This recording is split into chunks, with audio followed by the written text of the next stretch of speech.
Bring on board Anish Damania, the CEO and Head Institutional Equities at IDFC Securities, to chat about his take on the markets. Anish, hi, morning.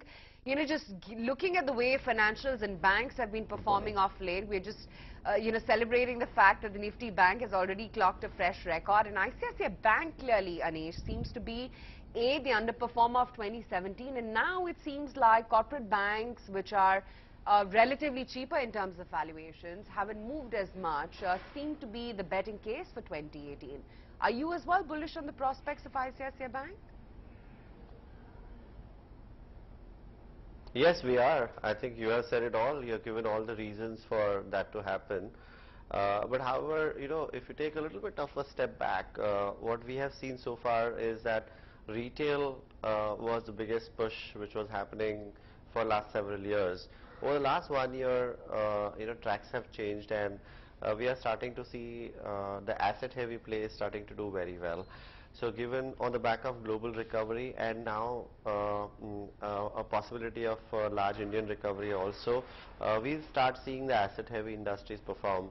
And the difference, the valuation gap between the asset-heavy industries and the asset-light industries is significantly higher both globally as well as in India.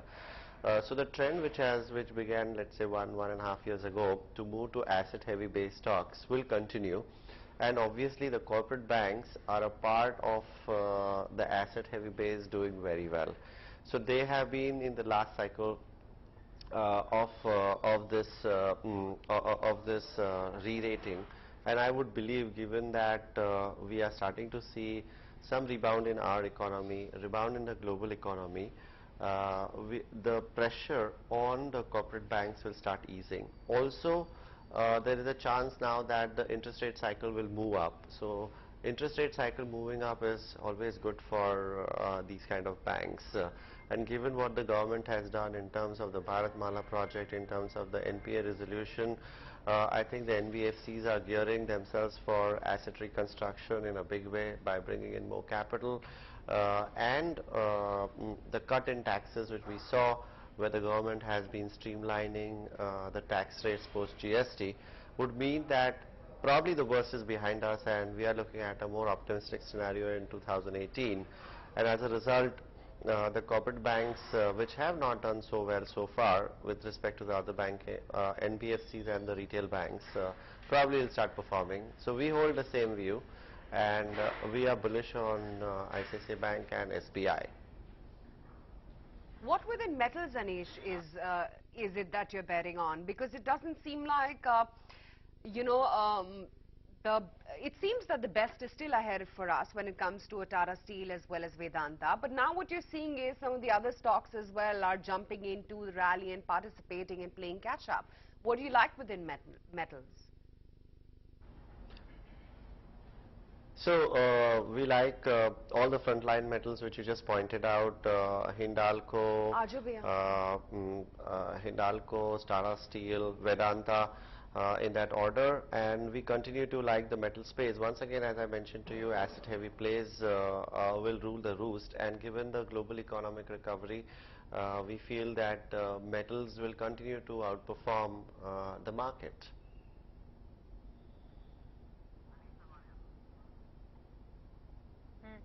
Anish, I'm looking at some of the large cap bets laid out by IDFC, and one of the names is Ashok Leyland. Do you think that a large part of the CV cycle recovery is already in the price, or do you think there's still more to go?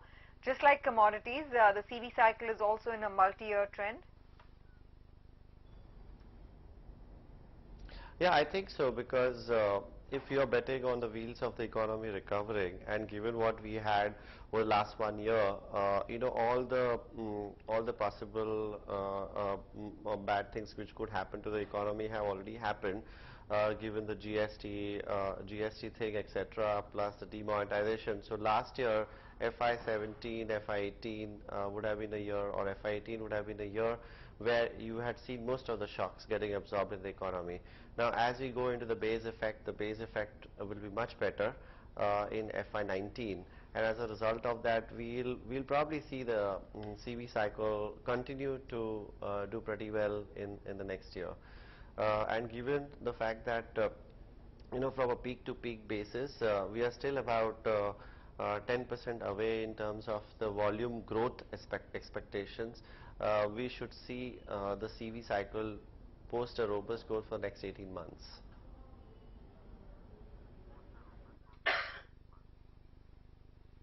Okay.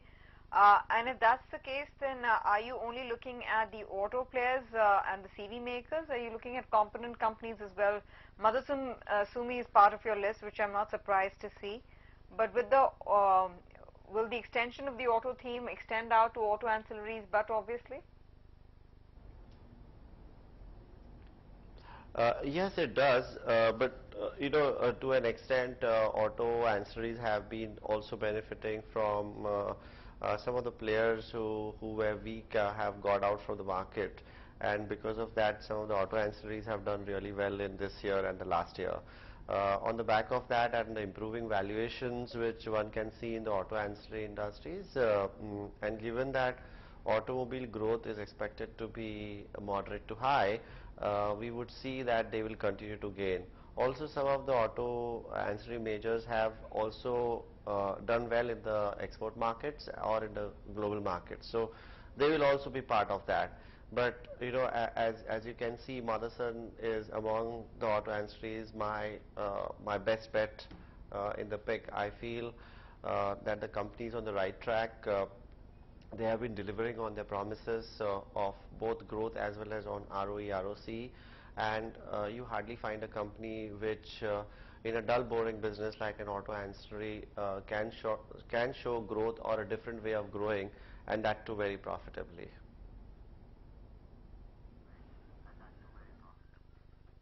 Okay. Anish, great chatting with you. Thanks very much for highlighting your hot themes for 2018. We appreciate your time and your insights. Thank you.